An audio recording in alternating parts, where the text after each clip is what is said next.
Assalamualaikum warahmatullahi wabarakatuh. Alhamdulillahilladzi allafa baina qulubina fasbahna binimati ikhwana.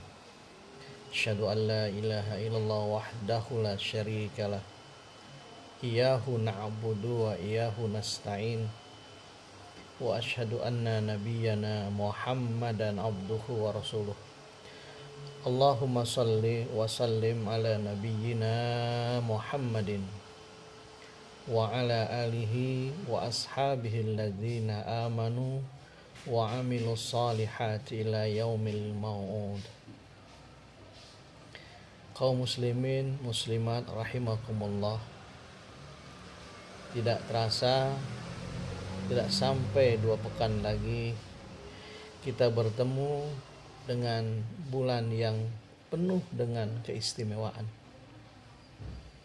di mana pada bulan itu turun kitab yang istimewa, Syahrul Ramadan allazi unzila fil Quran. Bulan Ramadan diturunkannya kitab suci Al-Quran. Di bulan itu ada ibadah yang istimewa yang tidak ada di bulan-bulan lain, sholat tarawih. Allah beri ganjaran yang istimewa. Ibadah sunnah diganjar pahala wajib. Umrah di bulan Ramadan mendapatkan setara dengan ibadah haji. Ibadah wajib Allah lipat gandakan sampai 70 kali lipat. Subhanallah.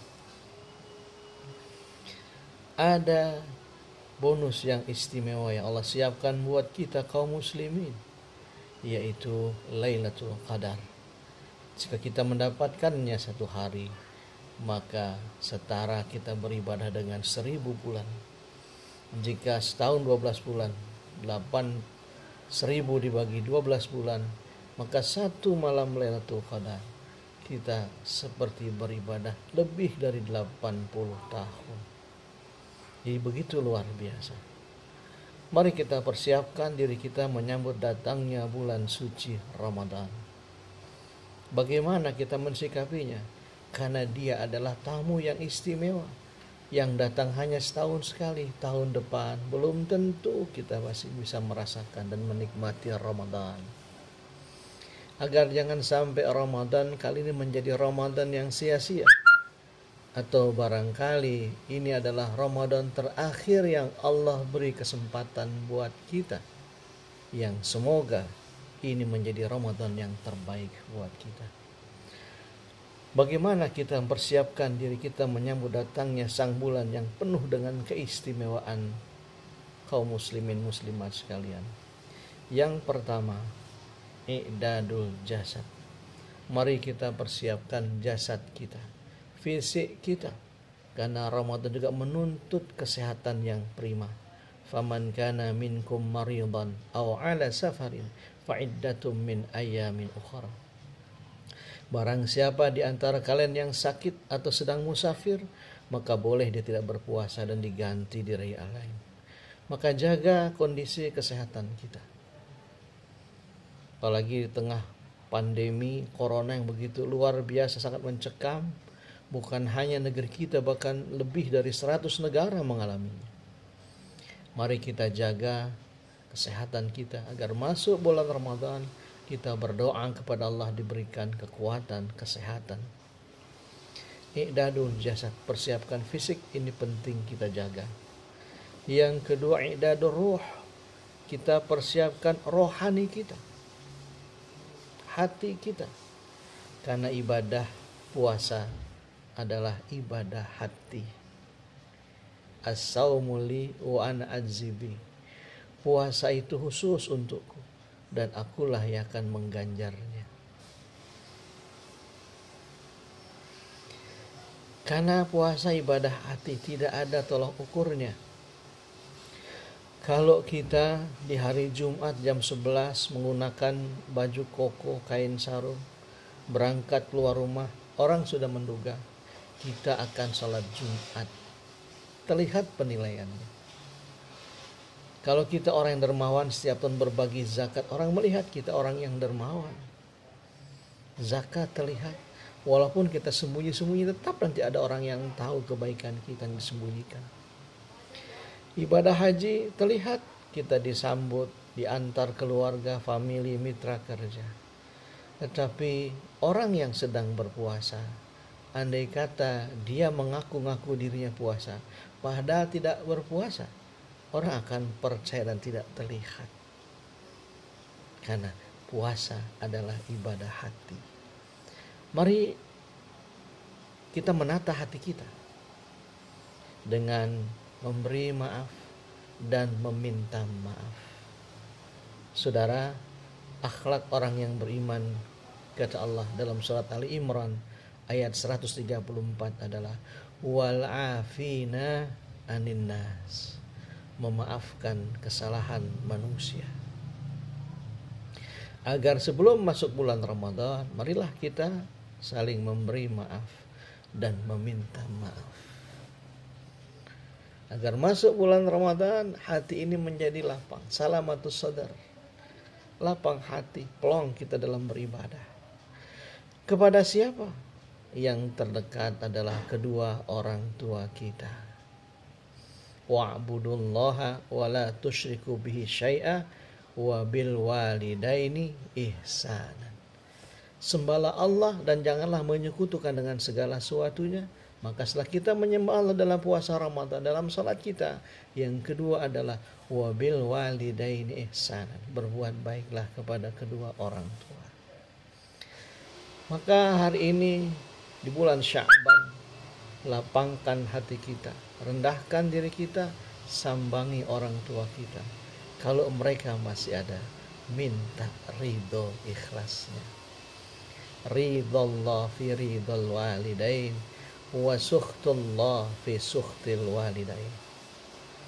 Ridhonya Allah terletak pada ridhonya kedua orang tua, dan murkanya Allah terletak pada murkanya kedua orang tua kita. Maka di akhir Sya'ban ini, muliakan orang tua kita, rendahkan diri kita, sambangi mereka. Karena situasi yang tidak memungkinkan, di mana-mana penutupan jalan, lingkungan karena corona, paling tidak kita berkomunikasi lewat media sosial, video call kita, HP kita, gunakan untuk mengungkapkan kata maaf kita kepada orang tua. Kenapa? Karena mereka kita ada 9 bulan dalam kandungannya, 2 tahun dalam belayan kasih sayangnya, ASI yang tidak bisa kita bayarkan darinya, begitu sangat luar biasa.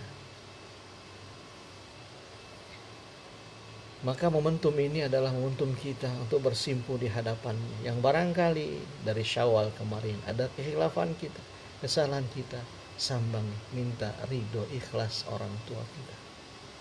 Saudara, satu ketika Rasulullah Sallallahu Alaihi Wasallam meminta kepada sahabatnya Umar bin Khattab, kalau nanti bertemu dengan seorang pemuda dari negeri Yaman, namanya Uwais Al-Qarn, perawakannya kecil, dia anak yatim, pedagang kecil, pernah kena penyakit kusta, sudah sembuh, ada bekas belang di betisnya, mintalah doa kepadanya.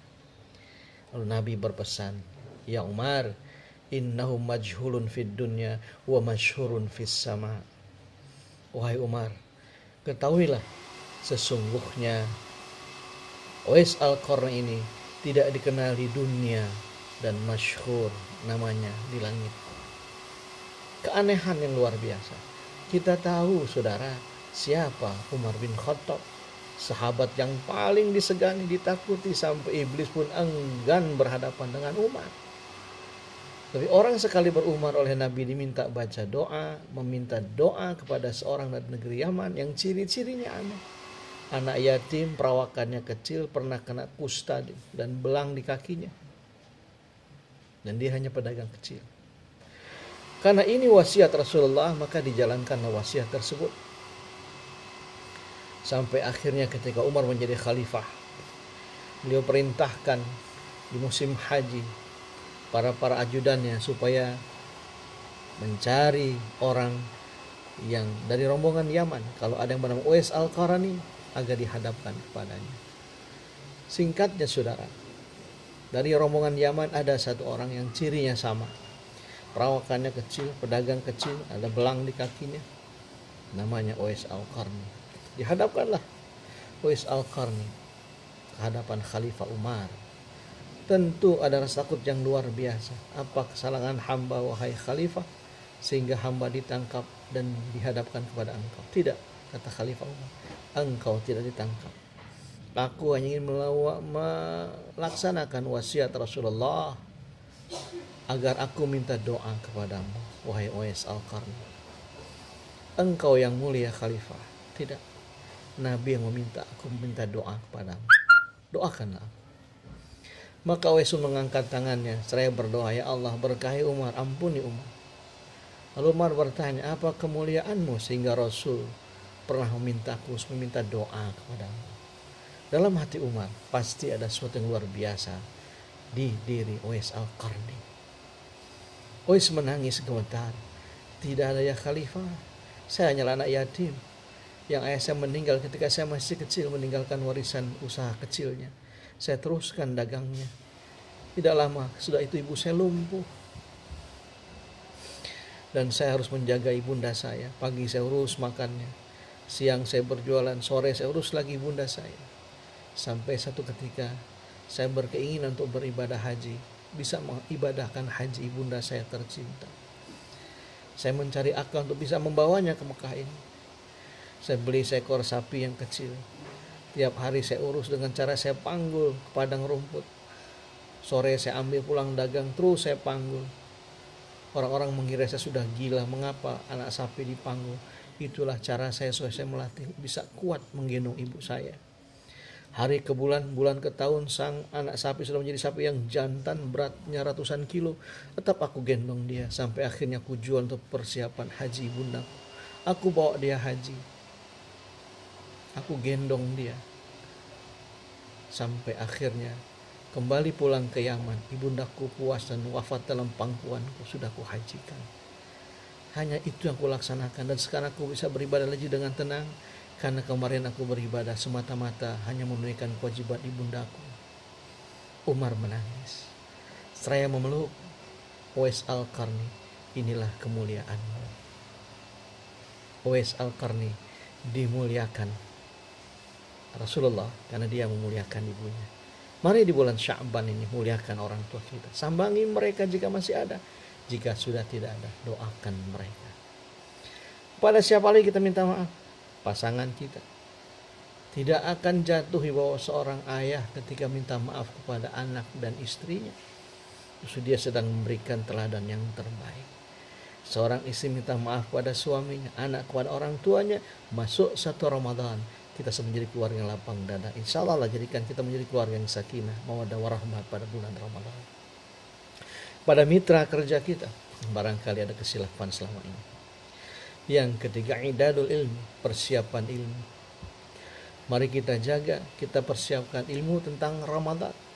Kita baca-baca lagi keutamaannya, fadilahnya, syarat rukunnya, hadis-hadisnya. Sehingga jangan sampai Ramadan berlalu menjadi sia-sia. Fa inna sakiya man hurima fi rahmatillah, kata Nabi. Maka sungguh sengsara orang yang berada di bulan Ramadan tetapi dia tidak mendapatkan rahmat. Semoga kita bisa menggapai kemuliaan dan berkah Ramadan. Assalamualaikum warahmatullahi wabarakatuh.